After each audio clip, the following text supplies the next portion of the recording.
Olá pessoal, tudo bem com vocês? Sejam todos muito bem-vindos a mais um Revisando com Questões, nosso conteúdo semanal aqui na JJ Mentoria, focado nas provas de revalidação médica. Eu sou o Cauê.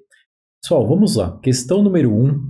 Hoje a gente vai falar sobre a parte 2 das doenças reumatológicas.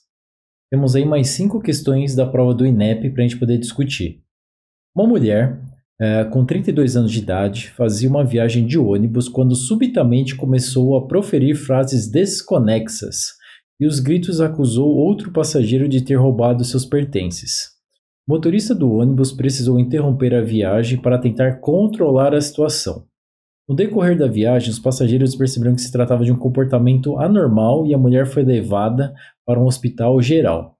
Detectou-se como antecedentes que a paciente vinha com quadro de tosse improdutiva há cerca de 3 meses, astenia e perda de peso de 3 quilos nesse período. Foi então realizada a radiografia de tórax que mostrou infiltrado pulmonar bilateral em ambas as bases pulmonares. A paciente já havia feito uso de 2 esquemas de antibióticos e realizado pesquisa de Baar, que foi negativa, tendo-se optado por iniciar esquema de rifampicina, isoniazida e pirazinamida mais etambutol, há cerca de 30 dias. Após a avaliação, o psiquiatra iniciou risperidona e clorpromazina sem melhora do quadro neuropsiquiátrico nas primeiras 48 horas de internação. Há um dia, a paciente apresentou convulsão tônico-clônica generalizada. Hoje, no terceiro dia de internação, a paciente se encontra afebril, desorientada, espaço-temporalmente apresentando delírios e alucinações. As pupilas estão simétricas e reagentes, a força está preservada e não há rigidez no cal. Existem úlceras indolores em cavidade oral, há presença de sinovite nas articulações das mãos, punhos e joelhos e nota-se eritema violáceo em região malar, bilateral e na base do nariz. A tomografia de crânio foi considerada normal, os exames laboratoriais revelaram hemoglobina 8,5, hematócrito 26, leucócitos 2.400, plaquetas 98.000, ureia 80, creatinina 1,7. Essa paciente ainda apresenta sumário de urina com hematúria 2 cruzes e proteinúria 2 cruzes. Vamos lá, de acordo com o quadro descrito e as informações apresentadas, a hipótese diagnóstica mais provável é... Olha o tamanho dessa questão, pessoal. Esse enunciado gigantesco, né? Realmente pesado, né? Para ler durante a prova, para a gente resolver essa questão em 3 minutos, só enunciado ali já iria cansar bastante. Mas, no geral, não é uma questão difícil, tá? A gente tem que identificar essas alterações, a gente consegue identificar uma série delas aí relativamente fácil. Essa paciente, ela apresenta essas lesões que lembra muito algo, essas lesões na face. Ela tem aí um quadro, então, de ficar nervosa de repente, de começar a acusar um outro passageiro de ter roubado, foi levada para o hospital com essa tosse improdutiva, apresentou um quadro de convulsão tônico-clônica generalizada. Ela apresenta essas úlceras, essas sinusite nas articulações. Ela apresenta esse eritema violáceo na região malar bilateral e na base do nariz. E essas alterações dos exames laboratoriais. Então, aqui a gente vai pensar em lúpus, pessoal. Sem dúvida nenhuma, numa doença multissistêmica que afeta aí diferentes partes do nosso corpo, diferentes sistemas. Lembrando que a lúpus, a gente pode ter uma série de alterações, dentre elas lesão lúpus cutâneo, que pode ser agudo, pode ser crônico. O paciente pode aparecer úlceras orais, assim como apareceu nessa paciente. Pode acontecer de ter sinovite, assim como nós temos nessa paciente.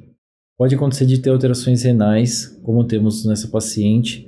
Pode acontecer alterações neurológicas, assim como temos nessa paciente. Uma psicose, o paciente convulsionar, isso é comum de acontecer. Não que seja comum, mas dentre as alterações neurológicas é comum, pode acontecer. A paciente apresentar uma anemia, apresentar uma leucopenia com os leucócitos menores do que 4.000, uma trombocitopenia com as plaquetas com menos de 100.000 unidades. Aqui em relação aos anticorpos, a gente não viu na questão, né? Não falava em relação ao FAN, em relação ao anti-Smith, em relação ao anti-dsDNA, o antifosfolípides, nada disso, né? Então, essa parte realmente a questão não nos deu. Mas ela nos deu um monte de informações que realmente a gente já conseguia fechar o diagnóstico aí de acordo com os critérios para lúpus eritematoso sistêmico, legal? Então não era uma simples encefalite herpética, não iríamos pensar na infecção pelo vírus Zika. E alternativa D, tuberculose sistema nervoso central, também não, né? A gente vê que tem mais aí, esse paciente realmente tem muitas alterações e aí a gente consegue fechar o diagnóstico de lúpus de acordo com os critérios, legal? Então é isso, pessoal. Essa questão ficaríamos então com a alternativa C. Questão número 2. Um adolescente com 15 anos de idade procura a unidade de pronto atendimento relatando febre e dores que começaram nos joelhos, mas já atingem os tornozelos. Apresentando quadro de amidalite purulenta há 3 semanas, ele relatou também que teve diagnóstico de febre reumática há cerca de 3 anos, mas não está usando a penicilina benzatina prescrita. Ao exame físico, o paciente está febril, temperatura 38,7, ausculta cardíaca e cardia persistente e sopro de regurgitação mitral intenso, associado a sopro aórtico diastólico. O eletrocardiograma mostrou extrasístoles, alteração de STT, baixa voltagem e prolongamento dos intervalos PR e QTC. Considerando os critérios de Jones modificados e o quadro descrito, o paciente... Vamos lá, quais são os critérios de Jones modificados? Vamos lá, então os critérios de Jones modificados para o primeiro episódio de febre reumática, a gente pode falar em manifestações maiores e menores, legal? Se a gente pegar as maiores, nós temos 5. A cardite, a coreia, o eritema marginado, a poliartrite e os nódulos subcutâneos. Em relação aos menores, o que nós temos? Temos a poliartralgia, o VHS elevado, ou seja, maior do que 60, ou o PCR maior do que 30, a febre maior igual, tá? A 38,5 e o intervalo PR prolongado no eletrocardiograma. Para a gente poder fazer o diagnóstico de febre reumática aguda, a gente precisa de duas manifestações maiores ou uma maior e duas menores. Duas ou mais de menores, tá legal? E evidência de infecção do grupo A de Streptococcus, ou uma cultura positiva de orofaringe ou teste rápido antígeno positivo em uma criança com manifestações sugestivas de faringite streptocócica. Legal? Vamos lá então, vamos trabalhar essa questão. A alternativa A falava o seguinte, não preenche os critérios de Jones pela ausência de eritema marginado e nódulos subcutâneos. Não, a gente viu que precisa de apenas um maior, na realidade duas manifestações maiores ou uma maior mais duas menores, para a gente poder fechar. Então não necessariamente tem que ter o eritema marginado e os nódulos subcutâneos. A B, não apresenta diagnóstico de febre reumática, pois não está presente a coreia de Sydenham, que é um critério maior. Realmente, a coreia é um critério maior, mas não precisa estar presente para a gente poder fazer o diagnóstico necessariamente de febre reumática. A C, apresenta novo episódio de febre reumática, pois estão presentes os seguintes critérios maiores: artralgia, febre e intervalo PR prolongado no eletrocardiograma. Vamos lá, febre não é critério maior, tá? E a poliartralgia também não é critério maior, e sim critério menor. Então, a gente consegue também tirar essa alternativa C. E a D é o que sobrou para a gente, ficou melhor aqui. Apresenta recorrência de febre reumática com doença cardíaca reumática estabelecida e mais 2 critérios menores, além da evidência de infecção streptocócica anterior. É isso, né, pessoal? Realmente, ele tem essa recorrência da febre reumática, a doença cardíaca, como a gente pode ver, que esse paciente tem uma série de alterações, ataque cardíaco persistente, o sopro de regurgitação mitral intenso e também o sopro aórtico diastólico. Legal? Além dessa sístole, das alterações de ST, a baixa voltagem, prolongamento dos intervalos, ele tem uma série de alterações aí. Então, ficaríamos aí sem dúvida nenhuma com a alternativa D. Pensando nos dois critérios menores, a gente pode falar em relação à febre, maior ou igual a 38,5, ele está com 38,7, e também a gente podia falar do intervalo PR prolongado no eletrocardiograma. Legal? Então, alternativa D, alternativa correta. Um homem com 49 anos de idade apresenta há 1 ano e meio quadro recorrente de monoartrite aguda, durando cada episódio cerca de 3 a 5 dias. Inicialmente ele foi acometido o joelho esquerdo, posteriormente o direito, em seguida o tornozelo direito, e há cerca de 3 semanas houve recorrência do quadro no joelho esquerdo. Refere alívio dos sintomas com o uso de diclofenaco, toma por conta própria. Notou que o intervalo entre os episódios, que inicialmente era de 6 meses, é agora mais reduzido, sendo o intervalo entre os 2 últimos episódios de apenas 1 mês. Apresenta-se na consulta após 2 dias do início da última crise. O joelho esquerdo tem sinais flogísticos, calor, rubor, aumento de volume, limitação para a flexão, que causa dificuldade na deambulação.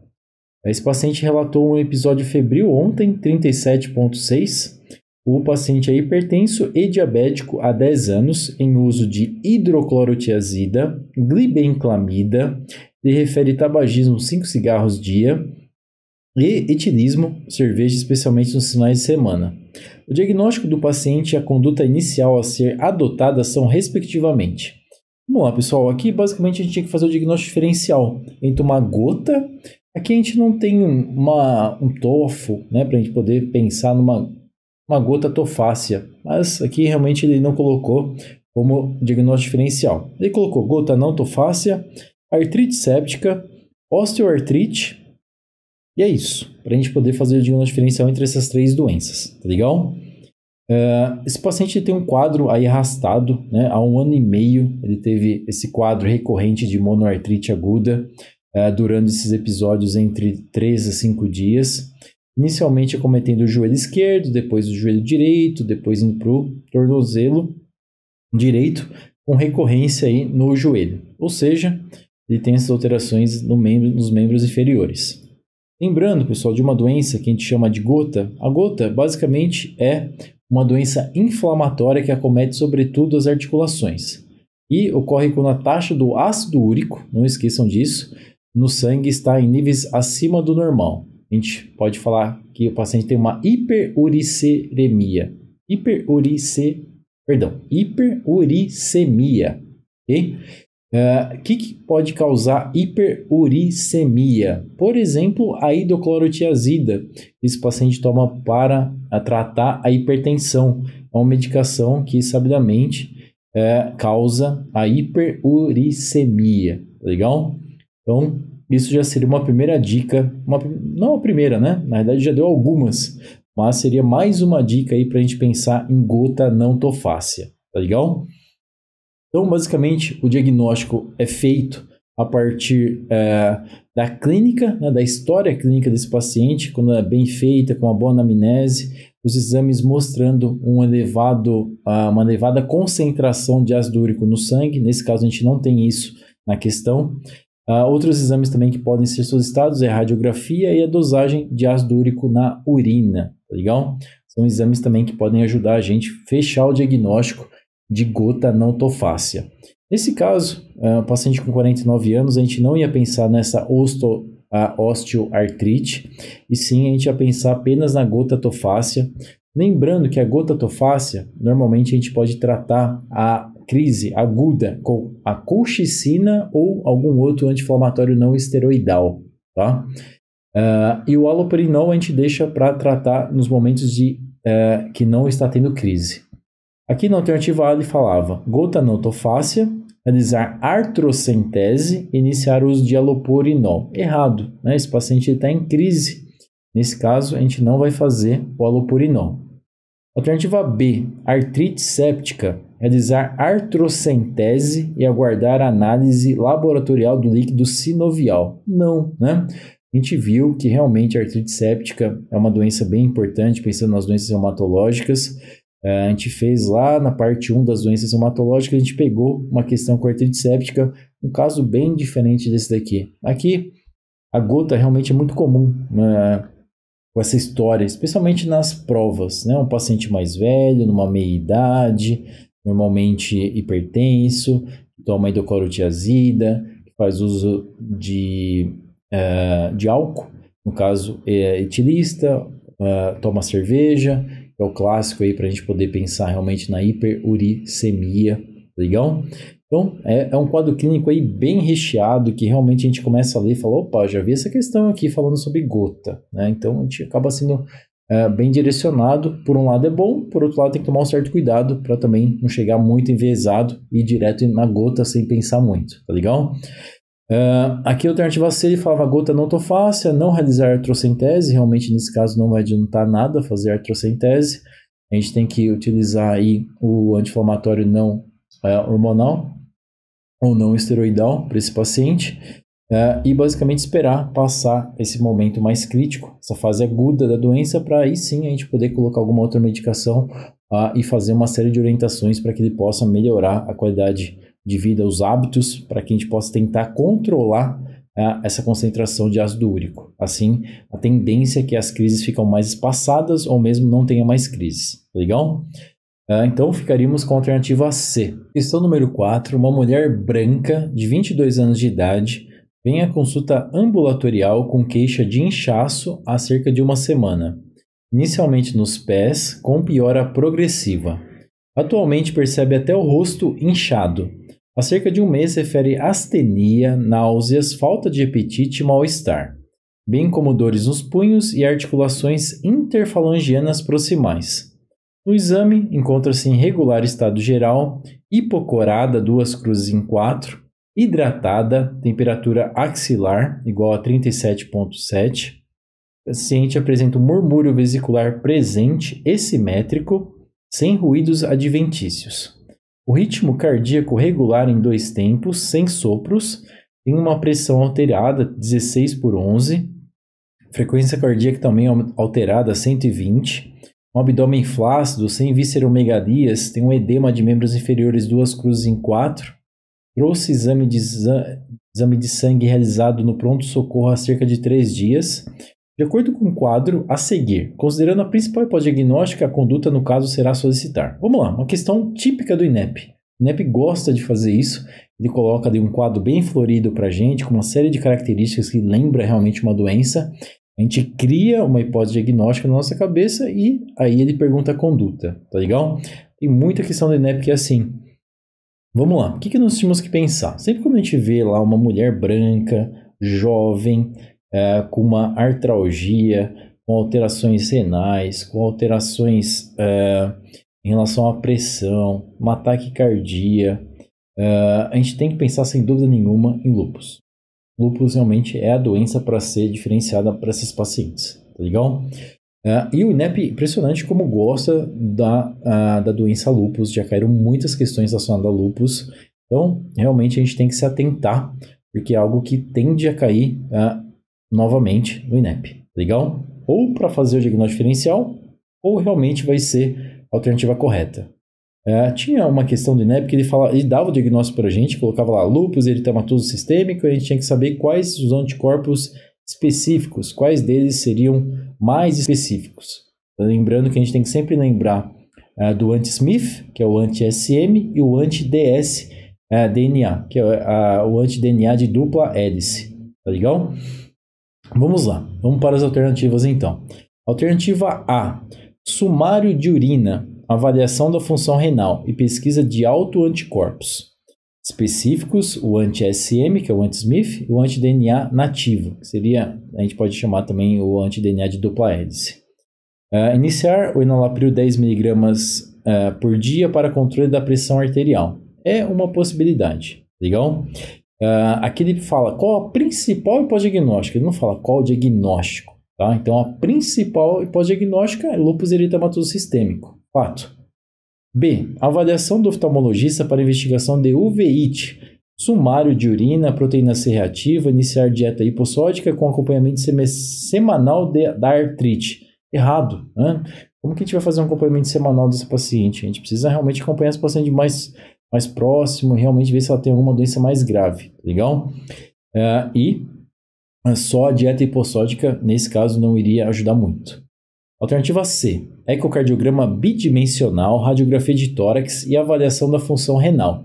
Iniciar dieta e exercício físico com retorno em 1 mês para reavaliar a pressão arterial. Errado, né? A gente precisa medicar essa paciente, fazer um controle de perto realmente para ver como que esse paciente evolui.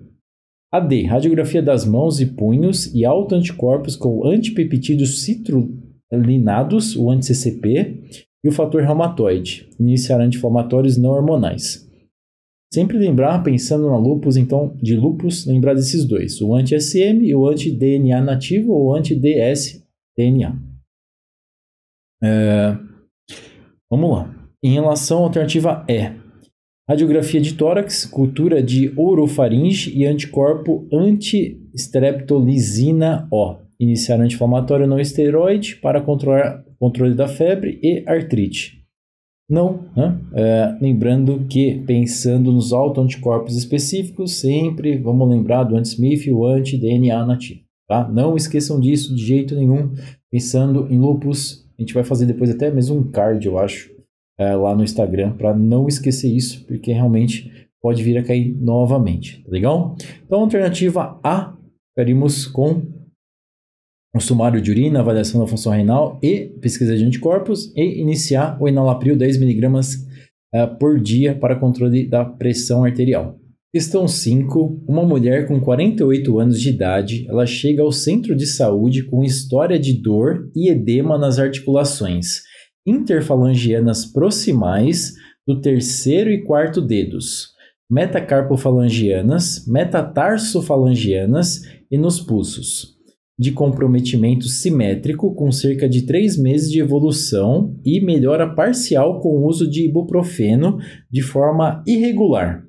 A paciente relata rigidez matinal com duração de 1 hora e 30 minutos e que vem evoluindo há aproximadamente 6 meses com fraqueza, mialgia, hiporexia, emagrecimento, bem como tosse e dispneia aos grandes esforços.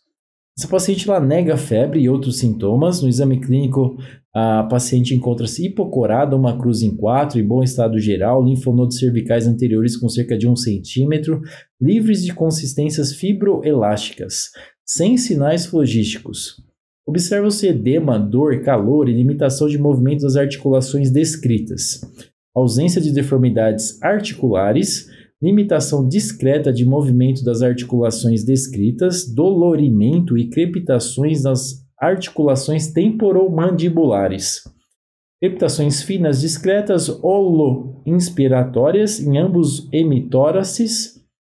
Nos demais aspectos do exame clínico não se observam alterações significativas. Com base no quadro clínico descrito, é correto afirmar que... Vamos lá então, pessoal. Essa questão seria importante a gente pensar sem dúvida nenhuma em artrite reumatoide, tá? A gente já viu isso na primeira aula, mas vamos ver de novo. De acordo com o Colégio Americano de Reumatologia, o diagnóstico da artrite reumatoide ele é feito quando pelo menos 4 dos seguintes critérios estão presentes por pelo menos 6 semanas, tá? Primeiro critério, rigidez articular matinal durando pelo menos 1 hora. Nossa paciente tem aí 1 hora e meia, então fechou.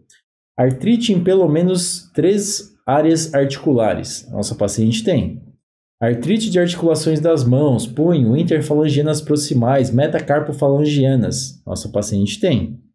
Artrite simétrica. Opa, nossa paciente tem. Então fechamos aí 4 dos critérios para a gente poder fechar artrite reumatoide. Legal?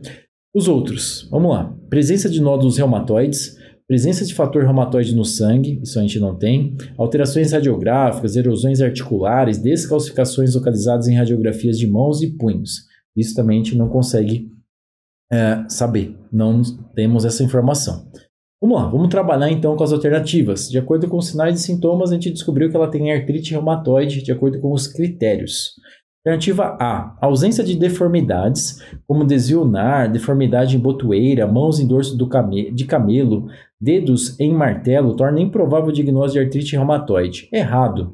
Não necessariamente o paciente tem que ter deformidade para a gente falar que tem artrite reumatoide. Essas alterações, esses sinais aqui que foram relatados na alternativa A, a gente encontra em pacientes que têm uma artrite reumatoide mais avançada, tá legal? A B, o comprometimento de várias articulações pequenas associado ao provável envolvimento de articulações temporomandibulares inclui-se entre os critérios diagnósticos de artrite reumatoide. Verdade, a gente viu lá que as articulações das mãos, a artrite em pelo menos 3 articulações, artrite simétrica, isso entra como critério. A C, a presença de fraqueza, mialgia, hiporexia, emagrecimento e o relato de tosse seca e dispneia iniciados antes do quadro articular são evidências contra a artrite reumatoide como etiologia dos sinais articulares. Não necessariamente, né? A artrite reumatoide ela pode causar uma série de sinais e sintomas para o paciente, mesmo antes da gente fechar o diagnóstico, legal? Então pode ter sim uma fraqueza, uma mialgia, uma hiporexia, sem dúvida nenhuma. A D. No controle da dor e do processo inflamatório articular, os anti-inflamatórios não hormonais, como o ibuprofeno, são considerados como drogas modificadoras do curso clínico da doença. Os DMCD, errado, tá? Os DMCD a gente pode falar do metotrexato, é o clássico, e dos biológicos, legal? Por exemplo, o golimumab, uma das medicações que a gente pode considerar como drogas modificadoras do curso clínico da doença, legal? Então, ficaríamos aí com a alternativa B. Pessoal, vamos finalizar então, vamos voltar um pouquinho nas 5 questões, na verdade nos temas dessas 5 questões, lembrando que a questão número 1 cobrava sobre lúpus eritematoso sistêmico, questão número 2 sobre critérios de Jones modificados, que na verdade tinha ali o tema febre reumática. Questão número 3, gota não tofácea, para a gente fazer o diagnóstico diferencial entre uma osteoartrite, uma artrite séptica. Questão número 4, LES novamente, lúpus eritematoso sistêmico. Questão número 5, artrite reumatoide.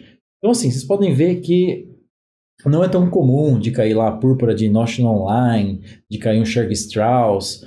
Não é o mais comum, né? Pode acontecer de cair uma doença rara, uma doença que a gente não vê muito. Pode, tá? Mas não adianta a gente ficar focando no que tem uma probabilidade menor de cair. Vamos aprender, pegar bem a base dessas que caem mais, que é isso que vai ajudá-los a chegarem bem para a prova, tá legal? Então é isso, pessoal. Um grande abraço, ótimos estudos para vocês e até o próximo RCQ.